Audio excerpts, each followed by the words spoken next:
Welcome to the Quimby Qronicles Momcast, where we talk about all things motherhood, family, and keeping your sanity through it all. On today's episode, we're talking about AI and parenting. Join us as we talk about AI in our everyday lives, what our kids are learning from AI and surveillance, ethical concerns and digital footprints, and tech and the emotional load. Ready to join the conversation? Come on in. Hey guys, welcome back to another episode of the Quimby Chronicles Momcast, where you guys already know that we keep it real and relatable on this side.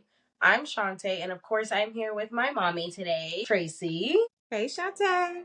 Mom. So, hey, y'all. So, we are back again this week, honey. And when I tell y'all that life has been lifing, okay? Life has been lifing. So, but like we promised, we're here. Okay, we here. We're ready to talk. So today, we're gonna be yapping about AI and parenting. And AI now is everywhere, and sometimes you can't even tell what's AI and what's not. So today, we're gonna talk about how we use AI in our everyday lives. We're gonna talk about what our kids are learning from AI. We're gonna talk about the surveillance aspect of it, and then of course the ethical concerns and the digital footprint. So yeah, that's what we're gonna yap about today. If you ready, go on and get your coffee, your wine, your whatever, because I got my mint tea here, okay? Because I need a little. So I got my mint tea today. So y'all ready? Shante, you ready? I'm ready. Are you ready? I'm ready. Right? Well, Let's do this. Okay, so first we're going to be talking about how we use AI in the everyday life as a parent and how parents these days are using the AI tools. You have the scheduling apps, you have the smart monitors, and you have like the ring cameras, the blink cameras, all the fixins. There's the chat tools, so like Chat GPT. I don't really know many other. I don't know why I said it like I was listing off stuff. I don't really know any other ones, but I know that there are more out there. But there are a lot of tools that we use from in the day-to-day life that we sometimes don't even realize are AI. oh, I mean, the biggest one. Let's talk about Siri. And let's talk about Gemini. Let's talk about Alexa. Those are, and I ain't gonna lie to you, okay? Me and Alexa, we go together real bad, okay? Because Alexa sets my timers, Alexa sets my alarms, Alexa tells me what the weather is, and it's convenient. It's convenient, especially as a mom when you're juggling so many different things in your head. I have found that using AI tools like Alexa and scheduling tools and stuff like that, I found that they lighten that part of my load. I don't have to think like, dang, is it, what's for dinner today? Or, I have to be thinking like, does somebody have an appointment today? Or did I set my alarm for in the morning? I don't have to do it because I can do it, and I can tell Alexa how often to do it. If I want to tell Alexa to skip every seventh Sunday from that alarm, then it'll do it with no problem. So, AI has made it a lot easier. It's made everyday life a lot easier in certain aspects. So, definitely beneficial. It's convenient. Those reminders. Life be life all the time. And honey, without Alexa, first of all, let me just go on and be real with y'all. My Alexa has two alarms that are set all the time, no matter what. So the two alarms, 4:30 p.m. every day for trash, to remind us to put the trash out, and 9:30 p.m. when those two little scallywags, it's time for them to go to bed. So those two alarms, and what's funny is that they've become conditioned. So they know that first alarm, they're like, oh, it's time to put the trash out. First of all, where you going? Because y'all ain't putting no trash out. Just go sit down. What you excited about? Then the second alarm is, oh man, it's time for bed. So AI definitely does help in that way. And then the third benefit of AI that I found is educational support. So those of you that have toddlers or have had toddlers that are in the, well, how come? Well, why? Well, what is this? They'll come home from school and be like, oh, what did Lyric ask me about? The Montgomery bus boycott. So, I have a working knowledge of the Montgomery bus boycott. But then Lyric started asking me these in-depth questions, and I was like, okay, so hey Alexa, So it's definitely helpful. And when used correctly, I feel like they are very, very, very good tools. Very good tools. But of course, Shantae gonna tell you about the risks. Okay. Because you guys already know when there's pros, there are going to be cons. And don't get me wrong, Alexa and I also go together real bad because I use it for the grocery list because 9 times out of 10, when I see that we need something, I'm down in the kitchen and I almost never remember to bring my phone with me downstairs. So then in my head, I'm thinking, I need to add ketchup to the list. By the time I get back upstairs and I have my phone, I don't remember anything about ketchup until I go to use it again. So when I'm down there in the kitchen, I see that we need ketchup. Hey, Alexa, add ketchup to the grocery list. And my Alexa will very nicely tell me, okay, I will. And then that's the end of that. Then Mhm. think about it anymore because then when I go to pull up the list, all the stuff is going to be there. I always see that we need things when I'm downstairs and I never have my phone. So Alexa and I also go together real bad. But like I said, when there's pros, there's cons. And cons, risk, however you want to word it. And that could include things like over independence on the technology, and you have the decision making aspect that AI likes to use with Mhm. data instead of instinct. They're just using like random numbers and things that don't really apply to you per se. They just think that's what you would want because they're just pulling from basically like the common pool. And as we all know, we are not all the same. So don't make decisions for me that you would make for Susan down the street because we are not the same person. Honestly, no hate to Susan, but she doesn't have anything to do with me. That's not Right. me. So there's honestly, it's really hit or miss. It's whether you want to take it there or not. And me personally, I'm gonna take it there because, like I said, I love my Alexa. And over dependency, that could also it could get in deep for some people where they feel like technology is just ruling their house Right. and like that. But I mean, honestly, that's kind of goes into the territory to each their own because, like I said, what works for you may not work for the next person. So you may want to have an Alexa device in every single room in your house. The other person may not want an AI device in their house at all. So it's really just what works for you. Now, sorry, I didn't mean to cut you off, Shantae. I thought she was done. I'm sorry. But just to speak on the overdependence on technology, and I don't even know if I saved the video, but there was this video on TikTok, Instagram, I don't know, some social media platform, where there was a neurologist that was saying that people who use the GPS for guidance everywhere they go, like you stop using that part of your brain. So like and it's the decision making part because now you don't have to make decisions. And like Shantae was talking about, data versus instinct, because before there was AI, we would be like, okay, well, I'm gonna go this way, or be like, there's usually traffic over here at 3 o'clock, so I'm gonna go this way.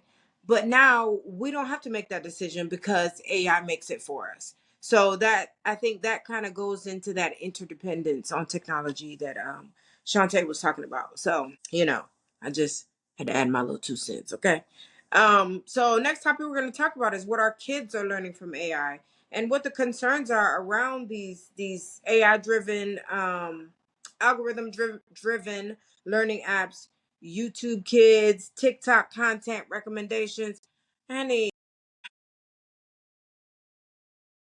first of all, okay, we banned our children from being on YouTube a year, 2 years ago. It's Still, been too. still, so they're on YouTube Kids. They're on YouTube Kids. Still, somehow, my daughter says, "Mommy, I saw you and Shantae on you." Oh, woo. What?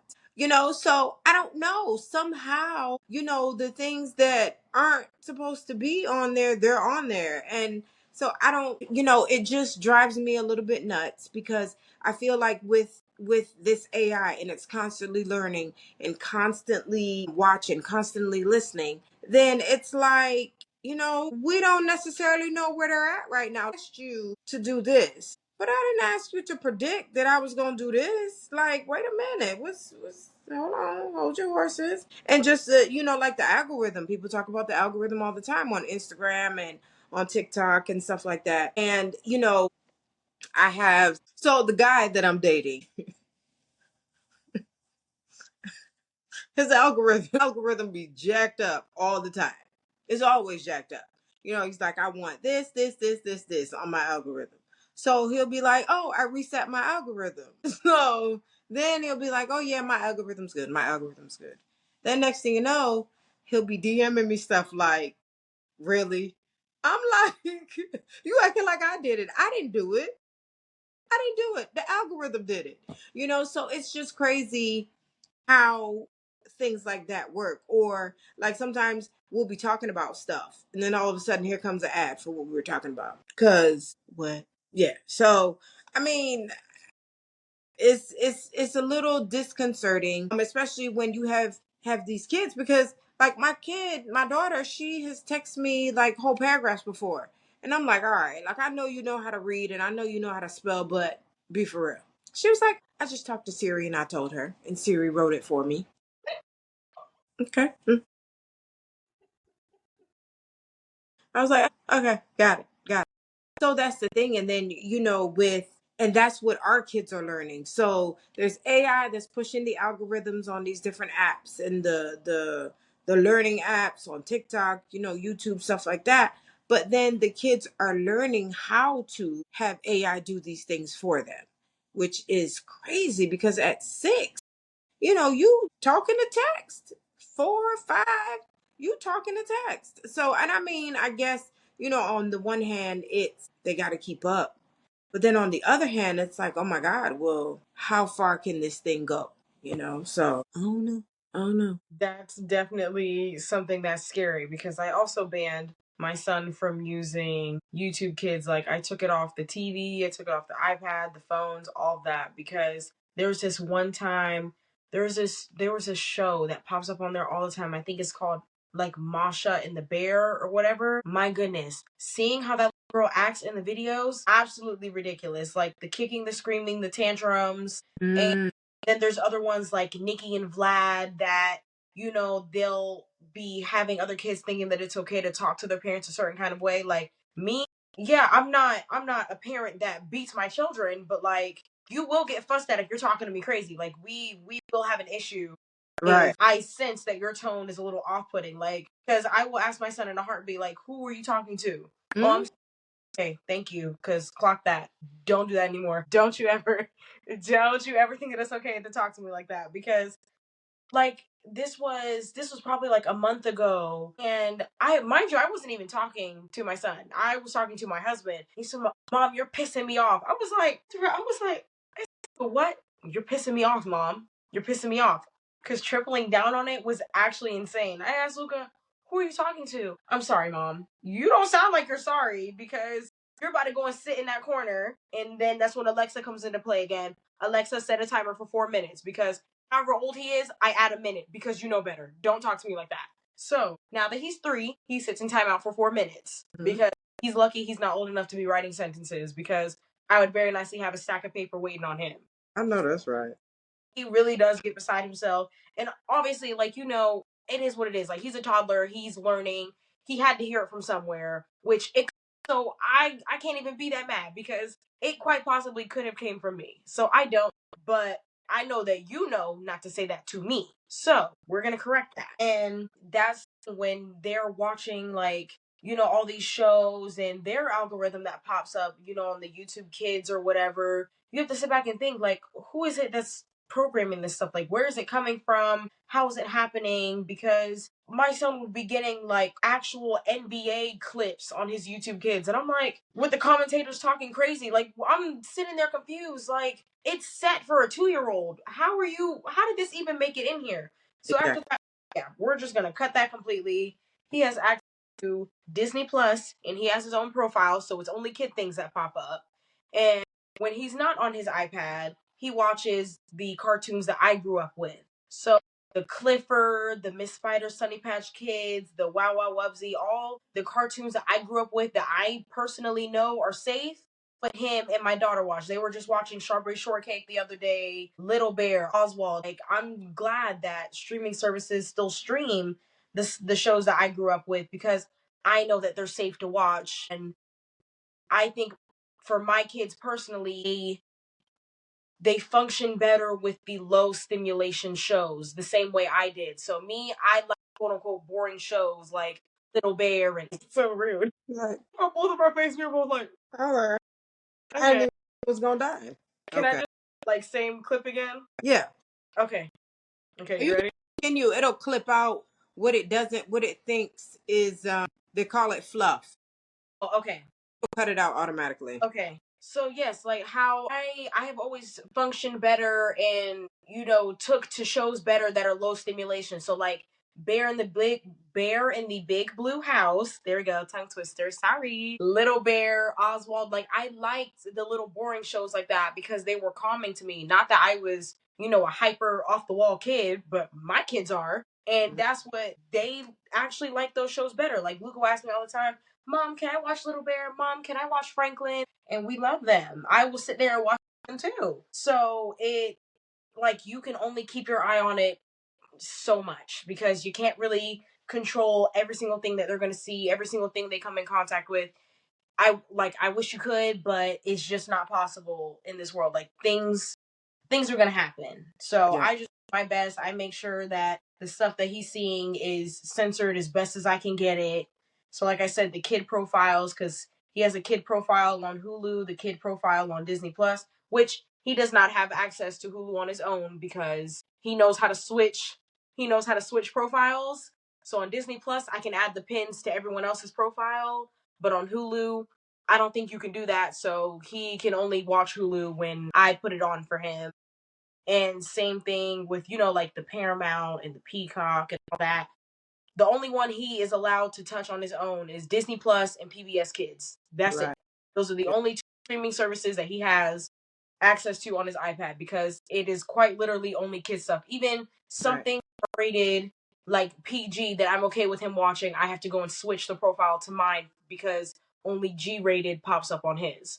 Which I love that for him because there's certain movies and shows that he wants to watch, like, things like Finding Nemo and things like that, they would be rated, PG, or he can't. I don't even think Moana props up on his profile, so I switch it for him to watch Moana and all the other little Disney movies that he likes. I just have to switch it because if it's not G, I don't think it's popping up. Or even youth, the youth ratings, obviously they'll have those on there too. But there's things that I feel personally that I'm okay with him watching, so I'll have to just switch it over and let him watch whatever I feel like is okay. But I mean, that's really the most you could do. You could only censor it as much as you can, honestly. And Amen. that's going to take us into our next topic, the AI and surveillance parenting. So we're going to go ahead and get into that one a little bit. So with the surveillance part, that comes with, of course, GPS. And what doesn't have GPS these days? It seems like everything has GPS. Our phones have GPS, the vehicles have GPS, our watches have GPS, all the devices have GPS, the tablets, and stuff like that. The street lights, they're tracking you and stuff like that. So, being able to monitor stuff using AI it can be beneficial, definitely. Because then if you can track, when your kids get to be a certain age, they start to think that they're smarter than you are. So when they get to that point, they start to think they're smarter than you are, then, you're going to have to do something. And, but kids, they'll find a way around everything. Like Chanté said, you cannot be on them like 24 hours a day. It's just not realistic. So, we do use a lot of these apps and stuff like that to be able to track our kids because, like, I know my son, I'd be like, I'm looking at your location. He'd be like, oh, yeah, yeah, yeah, yeah. We weren't doing nothing in first and second period. Okay, okay. But, and although there are people like us who use that for safety, we use it for protection, we use it to make sure that our kids are where they're supposed to be, it can also go the other way, because on the one hand, you can look at it as it's protection. But on the other hand, you could look at it as, my mom doesn't trust me. So, I mean, and then it's a two-sided, it's a double-edged sword. But the thing is, the most important thing I think is in situations like that is knowing your children. Knowing what your children are capable of. Now, when Chanté was in high school, I never had to worry whether Chanté was at school or not. Chanté would go to school. And if Chanté didn't feel well, Chanté wanted to stay home, Chanté would be like, hey, mom, can I stay home? Hey, mom, I'm not feeling well. I don't want to go to school. Well, number two and number three. Number two. How will I know the number two didn't go to school? I get a call. This is a call from Leonard High School. Jasmine was absent. So then I'm calling her. Oh, I didn't feel good, da da da da. So that's the thing. You have to know your kids. So with her and with my son, I know I have to check. I gotta check. Just cause I gotta check. So I mean, they may view it as a lack of trust, but the way I look at it, get your life together, and then I wouldn't even have to be checking you. So, but that's me. And then you have plenty of people that are out here, that have it's ill. They have ill will. They have ill intent when they use these AI tools and stuff like that. And the whole like getting using AI now to make they're using AI to make videos because like you'll see on social media, you'll see they'll use like a rapper's voice and their likeness. They'll use the voice, they'll use the likeness, and it sounds so much like that person that if you don't listen very, very closely, you're going to think it's that person. And that could be damaging to people's reputation. It could be damaging to their brand. Just like Chanté said, you got the good. So you have the people who are using the AI for good, for positivity, to help further, us as a people. And then you have people who are using it for bad. They're using it to scam people out of money. They're using it to, prank people. They're probably using it to commit crimes at this point. I wouldn't be surprised, So I don't know. I don't know. It's a lot left to be seen. And I'm not gonna lie to y'all. I'm not a conspiracy theorist, however, there's movies that I feel like, oh no, life is kind of heading that way. And right now, in this little section of life that we in, I feel like we're in the iRobot. Because the AI started off very helpful. Then the AI started helping a little bit more and helping a little bit more and helping a little bit more, and then all of a sudden they took over. That also reminds me of the movie. This is like a really old Disney movie. Okay, not really old, because then it's not really old. I think it's like from the 90s. So I don't know why I said really old, because that's not even that much older than me. I barely made it out the 90s. Anyways, not the point. Not the point. It reminds me of that movie Smart House, where you guys know the kid won like some contest, so then their house got upgraded to a smart house. And the AI was super duper helpful. Like my mom said, super duper helpful in the beginning, and then helping a little more, helping a little more, helping a little more, helping a little too much, turned Mm-hmm. her into a robot, tried to take over the family, and then, I won't say the words, but hurt them and, kind of put them in the ground permanently. And it just got wicked. And it all just started off with AI. The AI would have breakfast ready for them or have their clothes laid out or like hung up or whatever. And then it turned to her wanting to hurt them. Like, Yeah. because all because she fell in love with the dad. Like she took it to that level. There's also an episode of what's that show? Sweet Life is Zach and Cody. No, the one where they were on the boat. Sweet Life on Deck. There's an episode of that where if you guys ever watched the show, the maintenance man Arwen from the first series, he created this robot and it ended up falling in love with him and tried to take it took over the boat completely. Mind you, they're in a cruise ship in the middle of the ocean. She took over the boat completely and was trying to hurt people because Arwen didn't want to be with her for real, because she's a robot. People have been making like movies and episodes and shows about this stuff for years.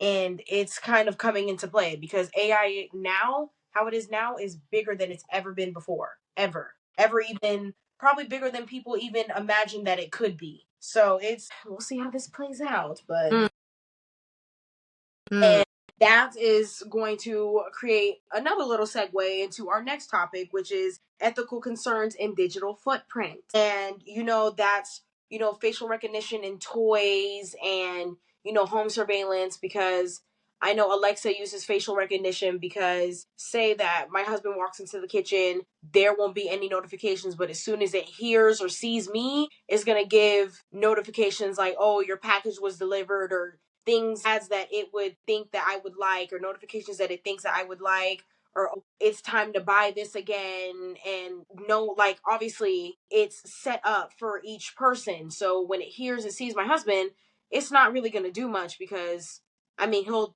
use it here and there to tell it to do things, but I'm the one that, really has it personalized to me per se. So then when it hears me, then that's when all the notifications start rolling in, because I walk in and then it's like, doo-doo, doo-doo, doo-doo. And then like, I've been down here for like 20 minutes and it didn't make any noise. And I was like, oh, it probably heard me. And he was like, what? And I was like, yeah, because what's crazy now that you say that, because a lot of times I'll say, like, my first time for the day using Alexa, I'd be like, if I'm going to take a nap, I'd be like, oh, Alexa, set an alarm for, say, 4 o'clock. And they'll be like, good afternoon, Tracy. yeah. How you know it's me? So sometimes it gets it wrong. And I want to say the only two people's names it calls is me and my son. Everybody else, like, because all the rest of us are females, they call everybody else Tracy. Or no, I take it back, because sometimes Alexa will just say good afternoon. It wouldn't even call a name. So I'm telling tales on Alexa. You're Yeah. like from time to time. When we were there, Mm-hmm. the one by the stairs, good evening, Tracy. Yeah. No, ain't me, but hey. Right. When nobody talk. So that's the thing. And then you get to talking about these ethical concerns. Like, so now you're using face recognition, you're using it for these children. So what kind of data are they collecting when they do, this facial recognition? Like, what are you doing? Are you mapping my kid's face? Is there going to be a clone of my kid at some point? So, that's the thing. Like, there's a whole rabbit hole that you could go down, but at some point you need to start thinking about that, because the same way that we can even fathom it, somebody probably has gone even further, or somebody has fathomed something even further than that. So, it's a delicate balance. It's a delicate balance between, using it for convenience and for learning versus using it for evil. And, we always hope that, you know, anything involving our kids, anything involving our families, our loved ones, we always hope that it's always something on the positive, but honestly, it ain't always. So, And that's a thing to start doing, is teaching your kids about privacy, on and off the internet and things like that. And, consent, because I don't know if you guys know, but I know at least iPhones do it. I don't know how Androids or, any of the other phones work. But when you download a new app and you open it, it'll ask if you want the app to track you or not. hmm With all the new apps, it'll ask you that, or even apps that you haven't opened up in a while, they'll ask you like, ask app not to track, or what the other option is. I just know the top one because that's one I always choose. Don't track nothing I have going on. Don't. I don't care what I don't care what you want it for. Don't do it. It's always going to be no from me personally, but then that's a good thing because there's not going to be a way to escape it. So you might as well go ahead and get in front of it and start teaching your kids the do's and the don'ts about things like that when it comes to AI and, selling your personal information and data and things like that, because there's apps that do it and there's some that do it and don't even disclose it. So, and you get like these notifications like, oh, well, your password has been seen in a data leak and this, that, and the third. Your phone number came up and all these spam texts and calls, and there's literally no way to escape it. So you may as well go ahead and teach your kids the do's and the don'ts of what they're supposed to be doing on and offline, on their phones, with any technology at all. Absolutely. Absolutely. And then doing that, like Chanté was talking about that, honey. Somebody been trying to call me from 17 different numbers talking about they from underwriting and I've been approved for the loan. What loan? Because I ain't apply for no loan. Okay. So I mean, you just have to teach your kids, definitely don't give their names out, don't live, don't tell where you go to school, things like that. Don't tell your parents' names, and for me, I make sure that the girls aren't on anything where they can chat. either, like speaking or by typing. I make sure that no, none of the, maybe like, can we play Roblox? No, No, no, ma'am. No, no, ma'am. absolutely not. So, that's something that for now, I'm able to kind of put a damper on that Roblox mess. Okay. So here's our final question for you guys. And I guess Shantae, I'll ask you, do you feel like AI actually lightens the mental load, or do you feel like the mental load is still the same? AI is just giving it like this nice shiny wrapper. Me personally, I feel like it lightens my mental load. For me personally, because I always have 501 things going on in my mind. And like we were talking about earlier, it's easy to just set an alarm for this or add that to the grocery list or remind me to do this or I need this, that, and the third set for tomorrow. Like it makes, for me personally, it makes my life a lot easier, especially when my kids are a lot because lately they've both been in like constant tizzies because we literally just moved houses. So they're, trying to get acclimated to their new environment. So they've both just been showing out quite a bit and just crying and the whining and all that. There's times where I feel like I literally can't think. And then you have that alarm going off and you see what it's for. And I'm like, oh yeah, I forgot all about that. And Right. had I not set that alarm when I said so 4 hours ago, I would have then that would have been the end of that. Like there's times where I tell it like when it hears me in the kitchen doing breakfast to take out whatever meat of the freezer that I need for that day because I will forget. And 9 times out of 10, I forget to take it out in the morning.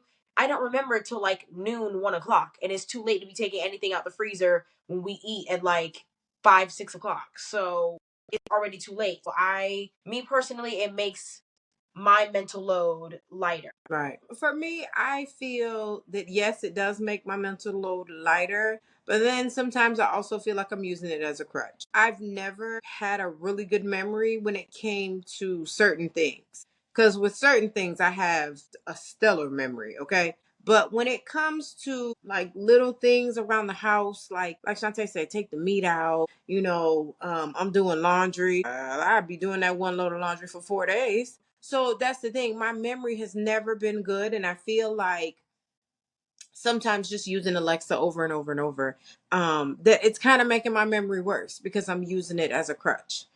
But I'm gonna continue using it because, baby. You gotta survive. Personally, right? Oh, okay.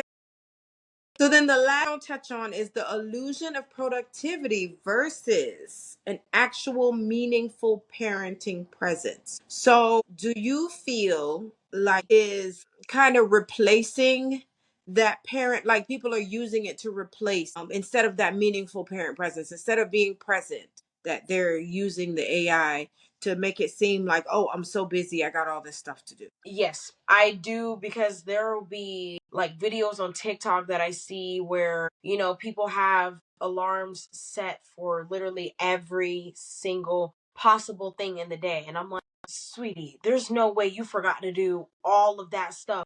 Just wanted to have 500 alarms and 500 reminders just so you have something going on just to say that you're busy.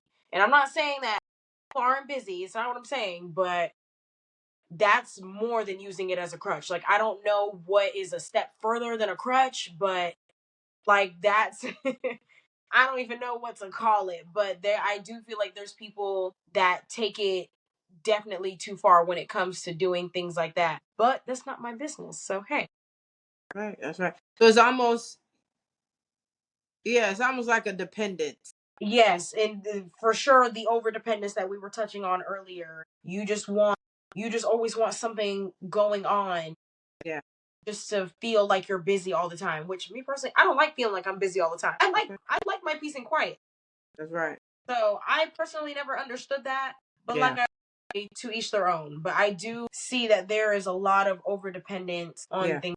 I feel like a lot of it too, so tying it back to being a mom, I feel like a lot of it too is that a lot of moms, if they're not busy, if their calendar isn't packed, they feel like I'm not doing a good job, I'm not being a good mom and stuff like that. So I feel like, yes, it has the potential to, like you said, go over to the dependence area and, there's no more presence. There's no more meaningful parent presence, because we're so interested in looking busy and, trying to make everybody think that we got the most going on and our kids got the most going on, that, it ends up just being like another rat race. And what are you really doing? Like nothing, So that is it for us for this episode. We want to thank you, first of all, for joining us. We want to thank you for locking in with us, okay, every week, because we definitely appreciate the support. And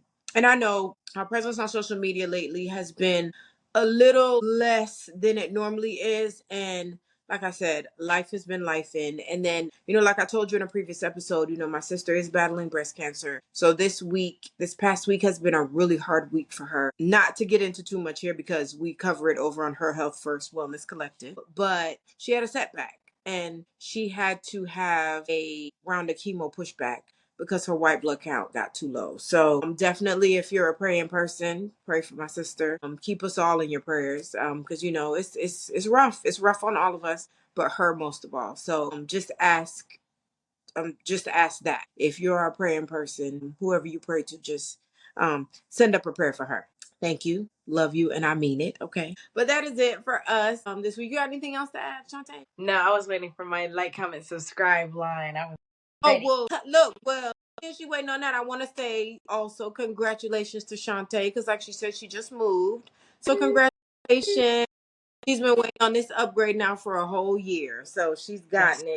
Oh my goodness. Proud of you. Very, very proud of you guys. Because it's tough. It's tough. Parenting is tough. And then, being in the middle of nowhere doing it by yourselves is no easy feat. So definitely proud of you guys. Oh, y'all doing it. Y'all doing it. Y'all rocking this parenting thing. So I just wanted to say that. Congratulations. Thank you. Well, for those of you that want to see it, at some point when I figure out this whole audio situation that I have going on, I will be posting it and then have, other videos for the house coming at some point when I figure out this whole editing thing. So I'm working on it. But yes, like my mom said, we have been waiting for this for an entire year because when we first got here, the wait list was way too long.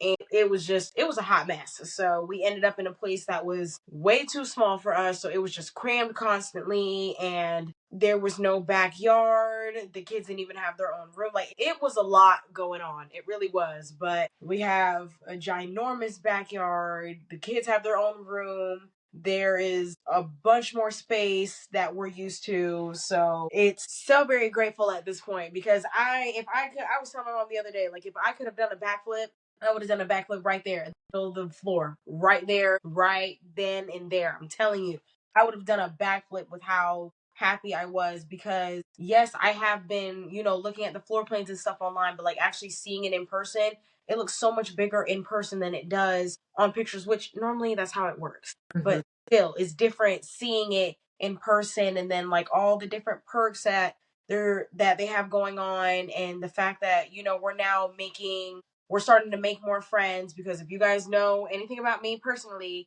I'm not very outgoing at all. Like it takes me a hot minute to, actually, psych myself up to talk to people, but we've started making friends and friends with kids and so we're getting it together. We're getting it out because we're both honestly introverted 1000. My husband and I are like the same person, just different genders. I'm telling you, we are the same person. So neither one of us are very outgoing, but I mean, with him, he kind of doesn't really have much of a choice because he has to, work with these people. But me, I would love to be a hermit, but I don't want my kids growing up to be hermits. I want my kids to grow up and be able to adapt, especially because of the lifestyle that we have, where it's very possible to be moving every so often. So I want them to be able to go out and talk to people and things like that and not be like, oh, well, mommy never talks to people, so I don't want to talk to people because no, no, no, no, no, no, no. I don't want to pass that on. I am very socially awkward. I would definitely say I have social anxiety because I do not like going out in public. I don't. I do not like it. Even to the store down the street. I don't want to do it. Not by myself. I don't want to do it. And I don't want them growing up doing that because at my big age, I'm scared to go to the store. I mean, it's not so bad now, but at my ginormous age, I'm scared to go to the store. Like, come on. I just had to lock in. I've been doing a lot better going places with, the kids and stuff like that. I even went to Walmart by myself. What was that? Thursday morning, I went to the store all by myself, guys, completely by myself, completely. And that was that I went anywhere by myself since we've been here. I have never went anywhere outside the house by myself because I was either going to doctor's appointments with my babies or we were all going to the store. So I've always been leaving with someone else. But that was the very first time in a year that I left the house by myself. Congratulations also. Yeah, I was very proud of myself for that. But yes, we're getting it together. Everything is great. I'll throw in some updates here and there over the next couple of weeks, and yeah, we'll tackle all those bridges when we get there. Okay. Yes. All right. That is it for us for this week. So if you have any tips, tricks, questions, comments, concerns about AI and parenting, please drop them in the comment section. You can email us. We're on TikTok. We're on Instagram. Of course, YouTube. Wherever you get your podcasts, we're there. Okay. So drop us a line and do what, Chanté? Like, comment, and subscribe. Yep. So that is it for us for this week. So we love you and we thank you for joining us, and we'll talk to you next time. Thanks for tuning into the Quimby Chronicles Momcast. Don't forget to subscribe, share this episode, and join us next time as we tackle more of the beautiful chaos that is motherhood.